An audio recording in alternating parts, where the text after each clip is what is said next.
हमारे साथ हैं। आप सभी को नमस्कार। आज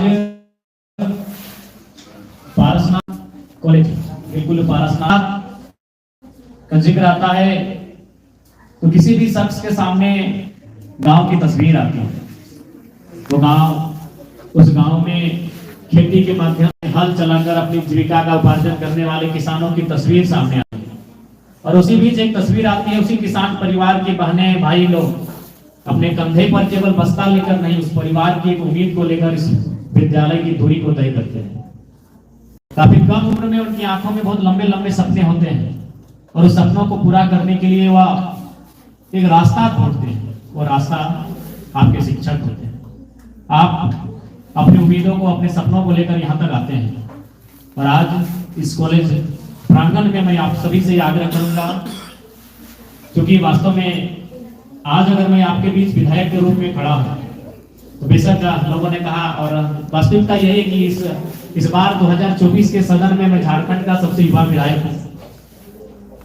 लेकिन मैं युवा हूं इसलिए विधायक नहीं हूं, मैं अच्छा बोलता हूं इसलिए विधायक नहीं हूं, मैं इसलिए विधायक हूं क्योंकि मैंने उस कहावत को पुनः चरितार्थ किया है कि शिक्षा शेरनी का दूध है, जो जितना पिएगा उतना गाढ़ेगा।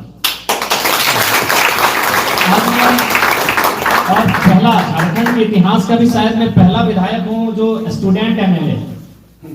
जो लोग भी विधायक बने वो पढ़ाई लिखाई छोड़ने के बाद विधायक बने। और आपको तो मालूम है हमारे सदन में 50 से 30% ऐसे विधायक जो शायद मैट्रिक भी नहीं किए।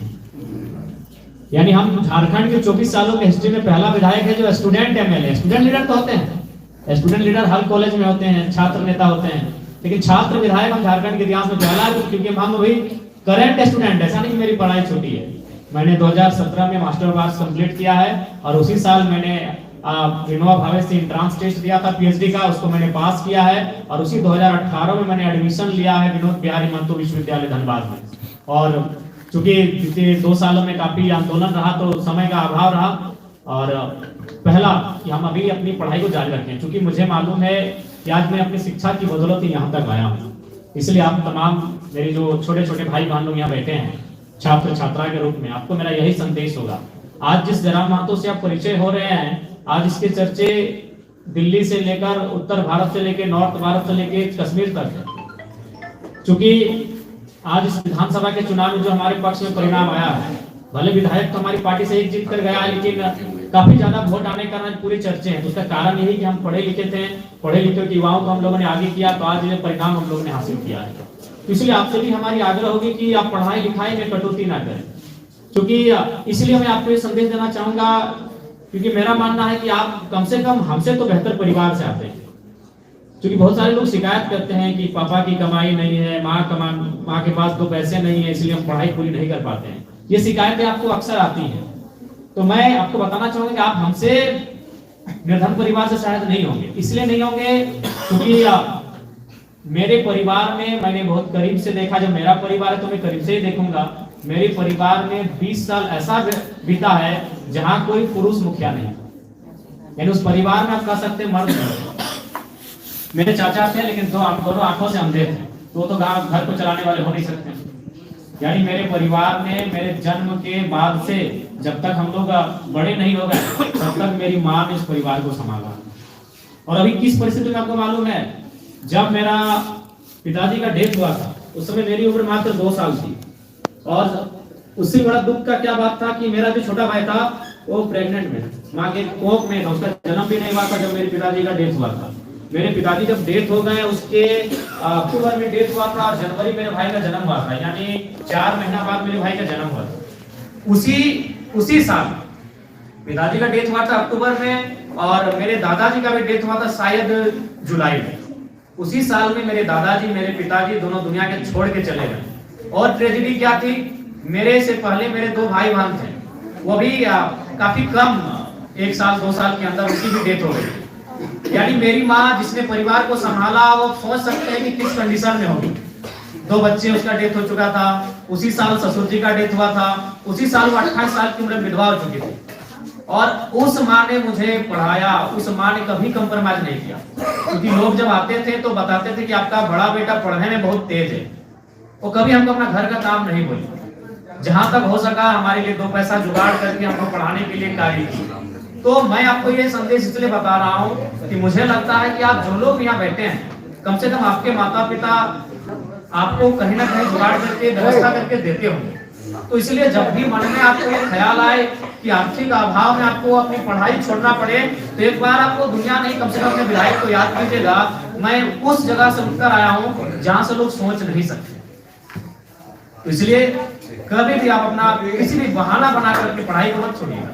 ये पढ़ाई आपकी है जो शायद आपको बहुत सशक्त बनाएगी और आपको एक पहचान दिलाएगी। आज उसका उदाहरण मैं हूँ। इसलिए आपसे, और जहां तक एक विधायक होने के नाते मेरा आपको सहयोग करने की बात है, तो मैंने शुरू में कहा है कि आज कल ही मैं उपायुक्त महोदय से मिला, उससे 2 दिन पहले मैं उपायुक्त महोदय बोकारो से भी मिला, और उनसे मैंने फंडों के बारे में जाना कि कौन से फंड विधायक यूज कर सकते हैं। 3 फंड और 4 फंड के बारे में उन्होंने बताया। तो 4 फंड तो इस्तेमाल होंगे ही होंगे। मैं आज आपको विश्वास दिला के जाता हूँ, एक 5वां फंड होगा जो विधायक को आज के डेट में कोई भी अगर स्कूल के टीचर है तो उनकी एक सैलरी होती है, कोई अगर पुलिस है तो उनकी सैलरी होती है, तो विधायक की भी सैलरी होती है। मैं वो अपनी सैलरी भी 75% आप लोगों के बीच रख देता हूँ।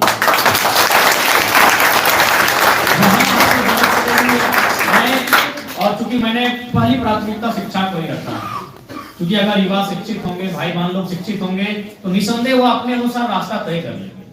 जब उन्हें हम हुनरमंद बना देंगे, जब उन्हें हम अकलमंद बना देंगे, तो अपने प्रतिभा के आधार पर वो कहीं ना कहीं कोई रास्ता बना लेंगे। इसलिए आज आपसे, क्योंकि आप एक ऐसे परिवेश में, एक सुंदर वातावरण में पढ़ने के लिए आते हैं, एक शांत वातावरण है, आप अपने आप को, यही आज समय है आपको तपाने का, अपने आप को गलाने का, ये तपस्या का यही समय है, तभी इसका परिणाम आपको भविष्य में दिखेगा। वो कहते हैं ना कि आज जिस उम्र के आप पड़ाव में, उसे हम लोग टीनेजर कहते हैं। टीनेजर का मतलब होता है 30 to 19।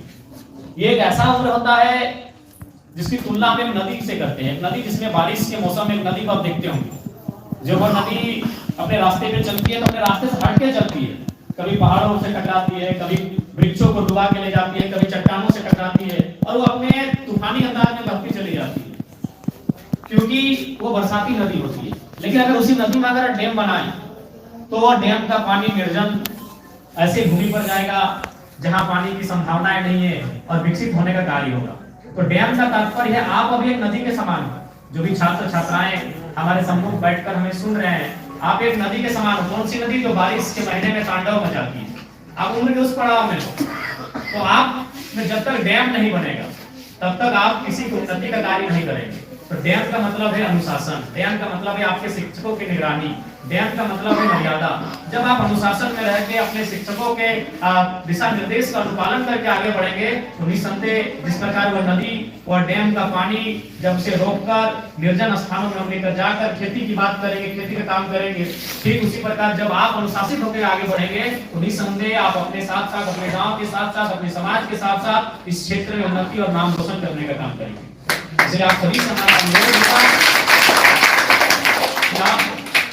भोजन में कटौती कर लीजिएगा, अपने पहनाव में कटौती कर लीजिएगा, लेकिन अपनी शिक्षा को लेकर कभी कटौती मत कीजिएगा, उसमें कभी कंप्रोमाइज मत कीजिएगा। मैं आपसे यही आग्रह करना चाहता हूँ, आपको मैं यही संदेश देना चाहता हूँ। समय का अभाव है, और चूंकि इसके बाद भी 2-3 कॉलेज में हमारा आज कार्यक्रम है, एक विधायक के नाते जो भी आप हमसे अपेक्षाएं रखेंगे आप निश्चिंत रहें, क्योंकि आपने कहा कि हम लोग युवा हैं, तो युवा दौड़ने वाले हैं, भागने वाले हैं, तो अपनी अपेक्षा आपने जो रखा है उस अपेक्षा से ऊपर उठकर हम आपका सहयोग करेंगे। आज इस कार्यक्रम में उपस्थित तमाम इस कॉलेज परिवार के टीचिंग नॉन टीचिंग, इस कॉलेज परिवार के तमाम स्टूडेंट्स, तमाम इस कॉलेज के अभिभावक जो आज सुनने के लिए आए हैं, उनके अलावा उपस्थित जो भी इस क्षेत्र के लोग हैं, हम सभी को हमारा यही संदेश रहेगा कि डुमरी एक ऐसा क्षेत्र है जो सुदूर ग्रामीण क्षेत्र है, जहाँ के लोग कृषि से अपना जीवन यापन करते हैं। अतः आज इस क्षेत्र में एक बेहतर एजुकेशन हब के रूप में हम लोग तब्दील करते हैं। ताकि यहाँ के बच्चों को हजारीबाग और इधर धनबाद नहीं, डुमरी में ही उसी तर्ज की शिक्षा प्राप्त हो। हम ये प्रयास आपके उज्जवल भविष्य की बहुत बहुत शुभकामनाएं। आपका भविष्य बहुत बेहतर हो, उसके लिए आज आपको संकल्प लेकर उस दिशा में बढ़ने की आवश्यकता है। पुनः सभी को धन्यवाद।